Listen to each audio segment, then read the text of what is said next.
নমস্কার, আমি অপু। মাননীয় মুখ্যমন্ত্রী মমতা ব্যানার্জি পরিযায়ী শ্রমিকের নামে কাদের পশ্চিমবঙ্গে ঢুকাতে চাইছে।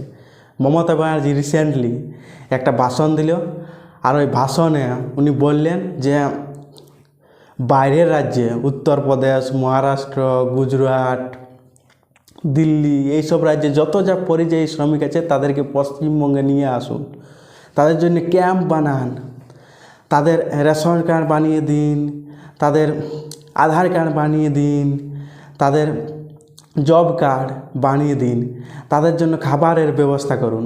জাস্ট আপনারা ভাবুন। আর এইটার লিডার একজন রাখলেন কাকে? মুসলমানকে।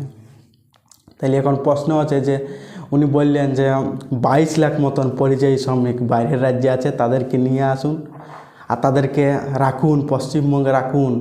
আমরা যে একটা রুটি খাই, সেই রুটিটার একখানা রুটি তাদেরকে আমরা খাওয়াবো।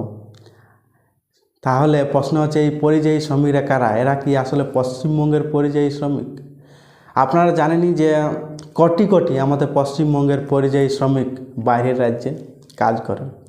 কারণ আমাদের পশ্চিমবঙ্গে কাজ করে অত টাকা হয়নি। বাইরের রাজ্যে কাজ করলে, গুজরাট, মহারাষ্ট্র এইসব রাজ্যে কাজ করলে কী হয়, যদি থাই একটা মানুষ যা দিন কাজ করে 200 টাকা ইনকাম করে, তো থাই একটা মানুষ যা দিন কাজ করে 1000 2000 টাকা ইনকাম করে। এই জন্য ম্যাক্সিমাম আমাদের পশ্চিমবঙ্গের পরিযায়ী শ্রমিক কী করে, বাইরের রাজ্যে কাজ করে টাকার জন্য। কিন্তু মমতা ব্যানার্জি রিসেন্টলি কী বলল, যে বাইরের রাজ্যে পরিযায়ী শ্রমিকদের উপর অত্যাচার হচ্ছে। কিন্তু আসলে বাইরের রাজ্যে কি পরিযায়ী শ্রমিক বাঙালিদের সঙ্গে অত্যাচার হচ্ছে? না, বাংলাদেশিদের সঙ্গে অত্যাচার হচ্ছে। এই জন্যই মমতা ব্যানার্জি কি সেই বাংলাদেশিদেরকে বাঁচানোর জন্য নাম দিয়েছে পরিযায়ী শ্রমিক। আসলে যারা রিয়েল আমাদের পশ্চিমবঙ্গের নাগরিক, রিয়েল পরিযায়ী শ্রমিক, তারা কিন্তু কখনোই পশ্চিমবঙ্গে আসবে না, এটা মমতা ব্যানার্জি ভালো করে জানে। তাদের পশ্চিমবঙ্গে থাকার জন্য ঘর আছে, সব কিছু আছে পশ্চিমবঙ্গে।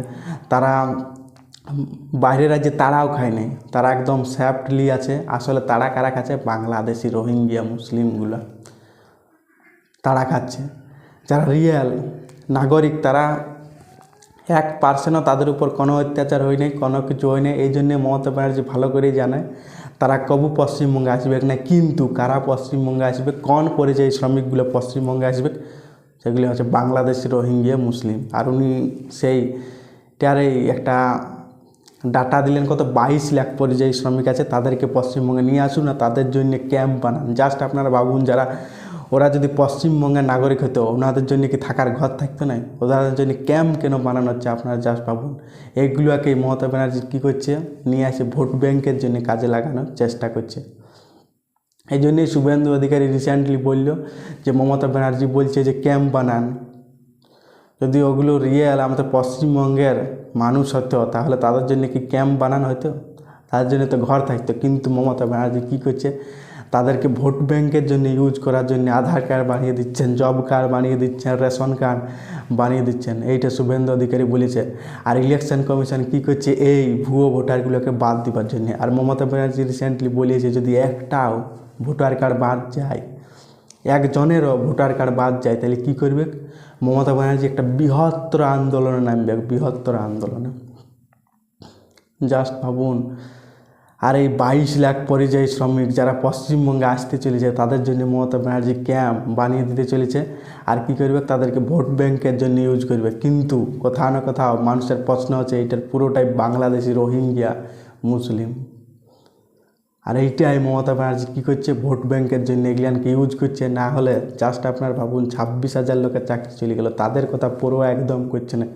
উনি ম্যাক্সিমামটাই পরোয়া করছে কি, এই পরিযায়ী শ্রমিকদের উপর। কারণ তাদের ভোট ব্যাংকে মমতা ব্যানার্জি জিতছে। এই বাংলাদেশি, রোহিঙ্গা, মুসলিম যারা অনুপ্রবেশকারী, তাদের ভোট ব্যাংকে সরকার জিতছে। এই জন্য আপনার চাকরি চলে যাক বাঁয়ে কথা, যারা পশ্চিমবঙ্গের রিয়েল নাগরিক, তাদের কথা একদম ভাবছে নাই। কারণ জানে হিন্দু ভোটটা মমতা ব্যানার্জি পাবে নাই। ওনাকে যে করে হোক মুসলিম ভোট, চাहे বাংলাদেশি, রোহিঙ্গা, মুসলিম হোক, যাদের হোক, ফেক আধার কার্ড, ফেক ভোটার কার্ড বানিয়ে দিয়ে যে করে হোক তাকে সরকার জিততে হবে। আর 2026-এ সেই জিতার জন্যে মমতা ব্যানার্জি মরিয়া হয়ে আছে।